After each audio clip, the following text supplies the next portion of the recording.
with everything that's going on in the YouTube and the creators and the other stuff I talked about, because I kind of want to get away from pretty much not talking about him anymore, because it's getting, I don't know, dead horse meets stick, and you just keep beating out in that. So I kind of want to go over the ambiguity of YouTube's rules now. So I don't know what I can say now or what I can't say. Apparently YouTube would be just fine if everyone did makeup tutorial videos and showed some funny cat things, and that's about it. I don't know what else. I don't know what else to say. There's YouTube basically painted themselves in the corner and they played themselves. There is a liberal bias. Don't get me wrong. They have a liberal bias. Look on who's been deplatformed and demonetized so far.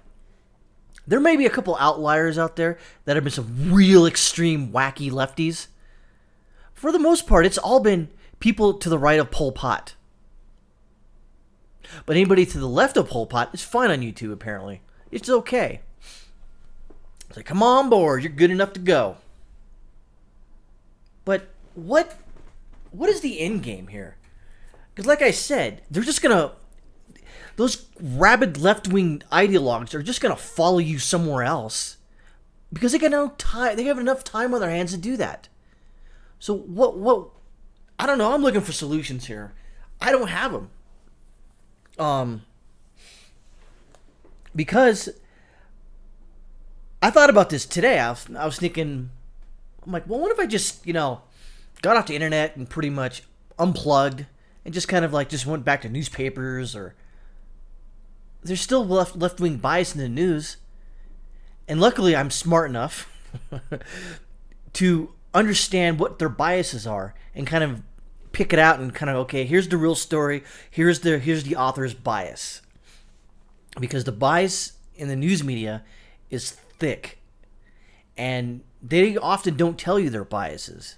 You have to figure it out. For instance, it'll be a story about Trump, and it'll be a good story, but it'll start off bad. It'll go through 24 paragraphs until the 25th, and then that's when they give you the news that, hey, this isn't bad, whatever it was I just talked about is superseded by this paragraph. But the problem is that people read the headline and a couple of paragraphs, and that's it. And they go, Trump bad, Orange man bad. That's it.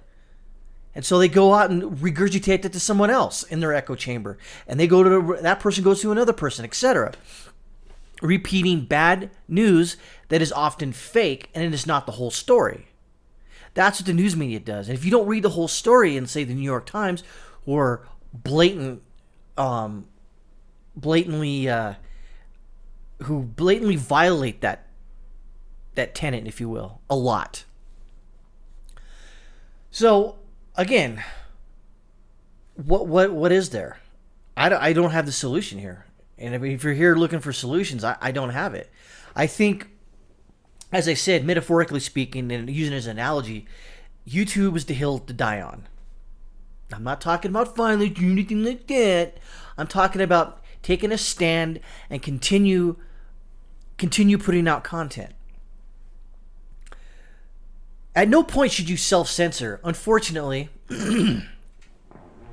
people are self-censoring now. You see that with Tim Pool a lot. And I understand he's trying to make something bigger than himself, and he's got his own, I think, subverse and other things. And I understand. I don't fault him for that. That's his decision, and he thinks it's better for him to do that way.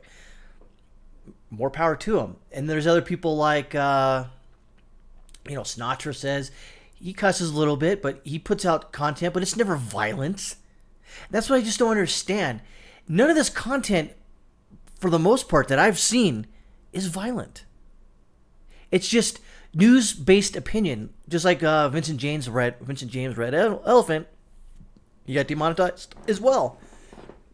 At no point have I seen any of his content contain Violence, hate speech, all it is him reacting to the news and giving his opinion. It's kind of like what I do. I see the news and fortunately I drop a couple F-bombs. And it's not that I want to. I just get, I guess I get excited and I get a little wrapped into the story. It's kind of cathartic because once I talk about it, post it on YouTube, I'm like, okay, I'm done. But this won't hit me because I'm not there yet. I've got, thankfully, for all you 34 subscribers, I think so far, one today earlier, maybe two. I'm grateful for you listening to me spout off and talk and all that. But I just don't have any solutions for this because I don't have the power. I don't have power to affect change. And don't say like, well, with that attitude, you really don't. It goes a little beyond that. I don't have essentially the power someone like Crowder does, who can fight back with a lawyer, and he's got the backing of a lot of other, maybe some silent partners, if you will. I just don't have that, so I do have to self-censor a little bit. That doesn't mean I'm self-censoring racist speech or any other BS crap. No, I just don't. I think from now on, I have to kind of hold my cards to my chest a little bit tighter and kind of watch what I do say. I'm still going to put out the same stuff, the same kind of type of stuff. I just don't think it's worth getting deplatformed or going over to BitChute, because what they don't really tell you is like BitChute, you have to sort of pay to post. YouTube is like you could just start throwing crap on here. DLive, same thing. I don't think Gab is. I have to look on. I do have a Gab account, but it's got another secret name I'm using.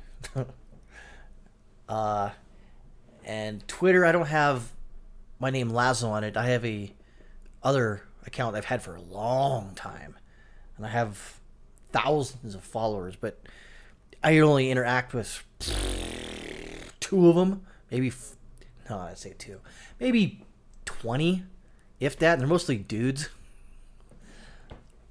mostly like ex-military and stuff like that, so it's nothing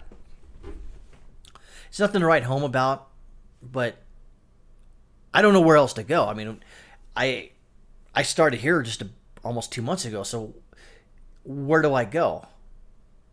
There is no other place until a viable place does appear. That's easy to use and doesn't require you to pay money per month to use it.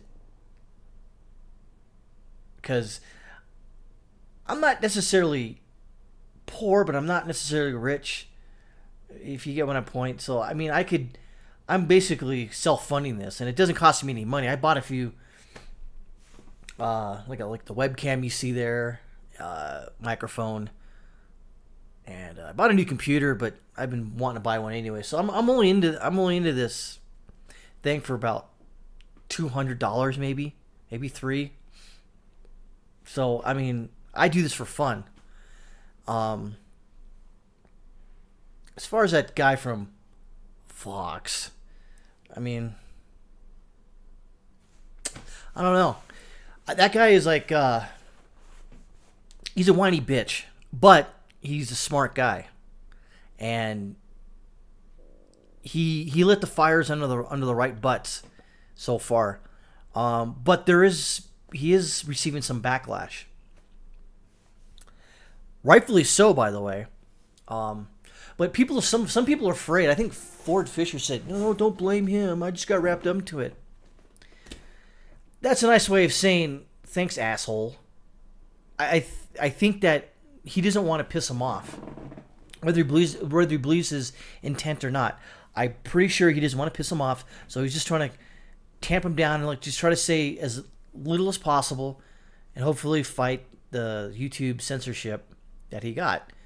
Essentially, what's that? What did really censor? You got demonetized. That's just as good as censorship, because if you're not making any money doing what you like doing, why do it?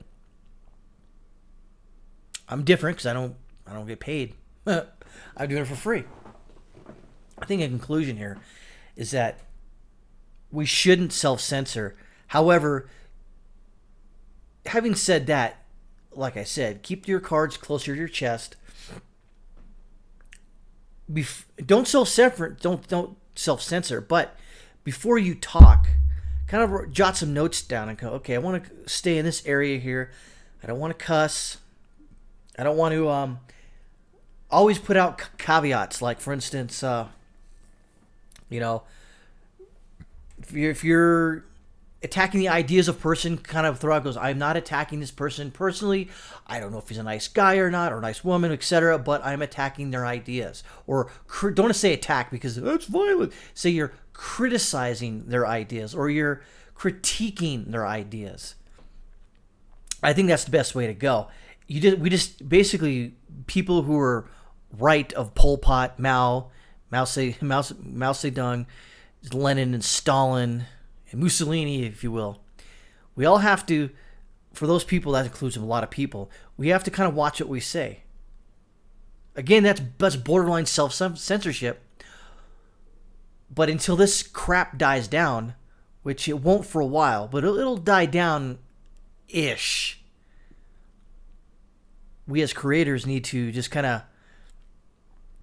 stick our toe in the water, kind of feel if it's hot or warm. If it's a little room temperature, like, okay, maybe I can say this.